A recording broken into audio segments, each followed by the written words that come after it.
Hello friends, myself Sandeep Kumar Chaudhary.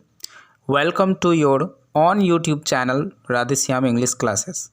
As you all know that in the previous video we read up to paragraph 8 of Indian Civilization and Culture. In this video we will read from paragraph 9 to last paragraph 24. Before starting today's video, I request all of you who are new to this channel, please like, subscribe and share. Let us start today's class.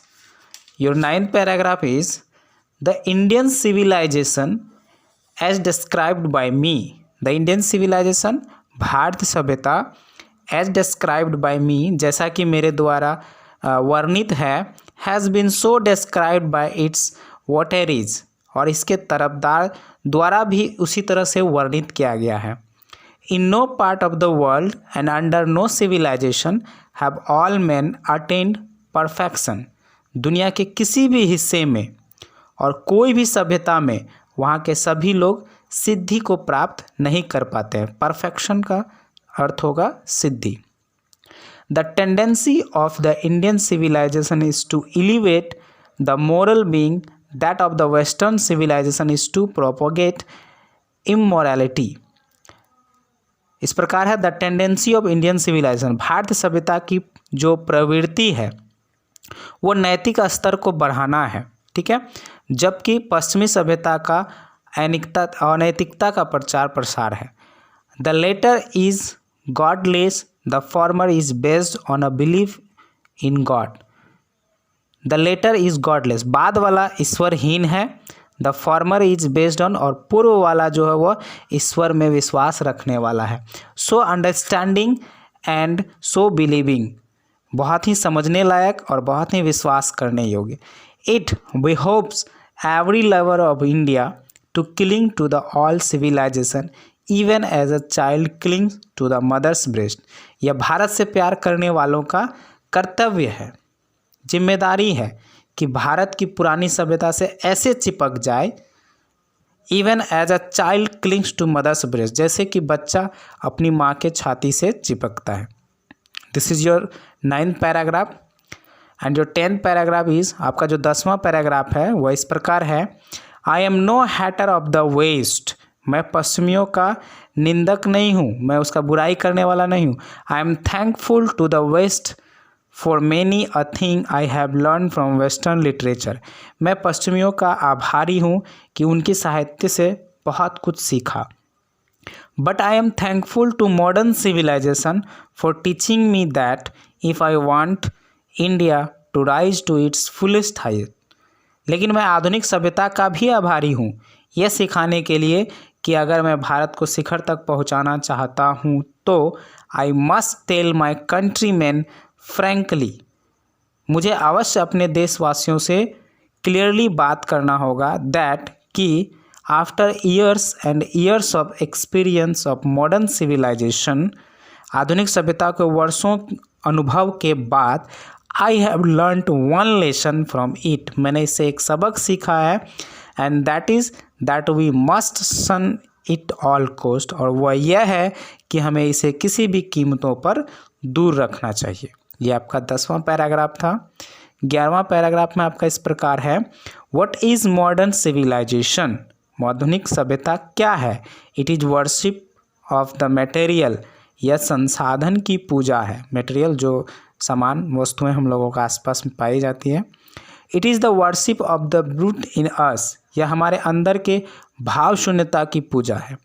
It is unadulterated materialism, यह पूर्णतः भौतिकवाद है. And modern civilisation is nothing if it does not think at every step of the triumph of material civilisation. और आधुनिक सभ्यता कुछ भी नहीं है अगर वह भौतिक सभ्यता की जीत के हर चरण के बारे में नहीं सोचती है. यह था आपका पैराग्राफ 11. पैराग्राफ 12 आपका इस प्रकार है. It is perhaps unnecessary if not useless to weigh the merits of the two civilisations. यह शायद अनावश्यक है. इट इज़ परहैप्स अननेसेसरी, अनावश्यक है.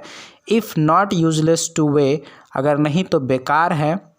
The merits of the two civilisation, दोनों सभ्यताओं के गुणों की तुलना करना। It is likely that the West has evolved a civilisation suited to its climate and surroundings. यह प्रतीत होता है कि पश्चिम ने एक ऐसी सभ्यता विकसित की है जो उसके जलवायु और परिवेश के अनुकूल है। सूटेड टू इट्स क्लाइमेट, जो इसके जलवायु और सराउंडिंग्स के अनुकूल है। And similarly we have a civilisation suited to our conditions, और ठीक उसी प्रकार हमारी सभ्यता है जो हमारी परिस्थितियों के अनुकूल है। And both are good in their own respective spheres, और दोनों ही अपने अपने क्षेत्रों में अच्छे हैं। Paragraph 13, the distinguishing characteristic of modern civilisation is an identified indefinite multiplicity of human wants. आधुनिक सभ्यता में विशेष अंतर मानव इच्छाओं की एक अनिश्चित बहुगुणता है। The characteristics of ancient civilisation, प्राचीन सभ्यता की विशेषता, इज एन इम्परेटिव रिस्ट्रिक्शन, एक प्रतिबंधित अपॉन एंड स्ट्रिक्ट रेगुलेटिंग, एक अनिवार्य प्रतिबंध है और सख्त विनिमय है of this wants. The modern और western insatiableness arises really from want of a living faith in a future state and therefore also in divinity। आधुनिक या पश्चिमी अस्थिरतापन जो है कि उत्पत्ति वास्तव में उस समय उत्पन्न होती है जब भविष्य में भी रहने की चाहत हो तथा देवलोक की भी चाहत हो। द रेस्ट्रेंट ऑफ एंशियंट और eastern civilisation arises from a believe. The restraint of ancient, प्राचीन या पूर्वी सभ्यता का संयम एक विश्वास से उत्पन्न होता है। Often in spite of our selves in future state and the existence of a divine power, भविष्य की चिंता छोड़कर खुद को परलोक की चिंता में लीन कर लेता है। ये आपका पैराग्राफ 13 था। पैराग्राफ 14 है, some of the immediate and brilliant results of modern inventions are too maddening to resist. आधुनिक आविष्कारों के कुछ तत्काल और शानदार परिणाम लाजवाब कर देने वाले हैं। टू मैडनिंग टू रेसिस्ट, लाजवाब कर देना। But I have no manner of doubt that the victory of man lies in that resistance. लेकिन मुझे कोई संदेह नहीं है कि आदमी की जीत संघर्ष में है। We are in danger of bartering away the permanent good for a momentary pleasure. हम अस्थाई हित का सौदा क्षण भर के आनंद के साथ करने का जोखिम। 15 है, just as in the West they have made wonderful discoveries in things material, similarly Hinduism has made still more marvelous discoveries in things of religion, of the spirit, of the soul।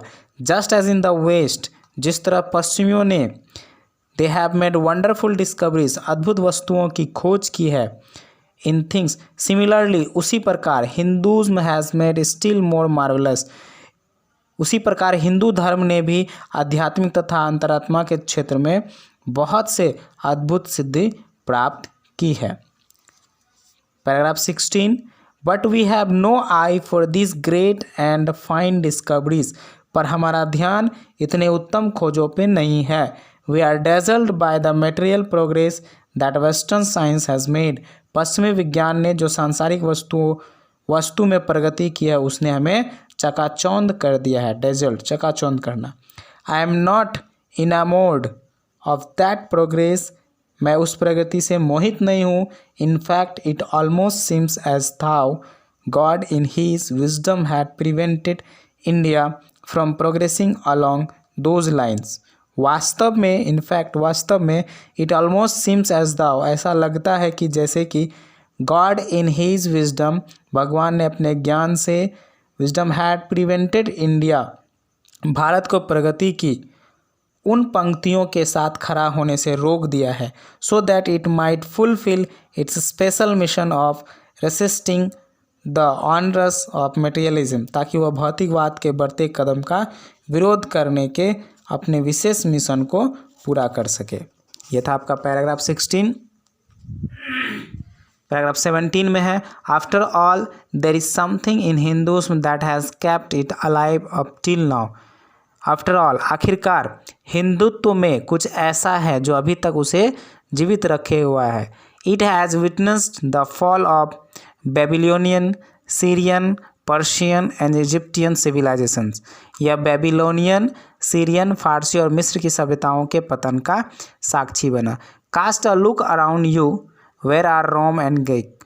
अपने चारों ओर एक नज़र डालिए, रोम और Greek कहाँ है? Can you find today anywhere and Italy of गिवन or rather the ancient Rome, for Rome was Italy. क्या आप आज गिबोन के इटली या प्राचीन रोम जो इटली में हुआ करता था कहीं पे ढूंढ सकते हैं? ये पैराग्राफ 17 था। Paragraph 18, go to Greek, where is the world famous Attic civilisation. Greek जाइए, विश्व प्रसिद्ध एटिक सभ्यता कहाँ है? देन कम टू इंडिया, फिर भारत आइए, go through the most ancient records and then look round you and you would be constrained to say yes I see here ancient India still living। फिर भारत में आके देखे, प्राचीन अभिलेख उठा के देखे, फिर अपने आसपास देखे, आप विवश हो जाएंगे कहने को कि हाँ, हम यहाँ प्राचीन भारत को अभी तक जिंदा देख रहे हैं। कहने का मतलब है जो सभ्यता हमारी पुराने समय में थी वो सभ्यता आज भी हमारे यहाँ बरकरार है, बल्कि और जगह यह सभ्यता नहीं है। पैराग्राफ 19 में है, true there are dung heaps to here and there. यह सच है, डंग हीप का अर्थ होता है गोबर का ढेर, भी यहाँ पर पारा मिलेगा। But there are rich treasures buried under them, लेकिन उसके अंदर दफन धनी खजाने हैं। And the reason why it has survived is that the end which Hindus said before it was not development along material but spiritual lines। और यह अंत तक बच इसलिए गया कि हिंदुत्व ने तरक्की का सिद्धांत भौतिकवाद नहीं बल्कि आध्यात्मिक चुना था। This is paragraph 19।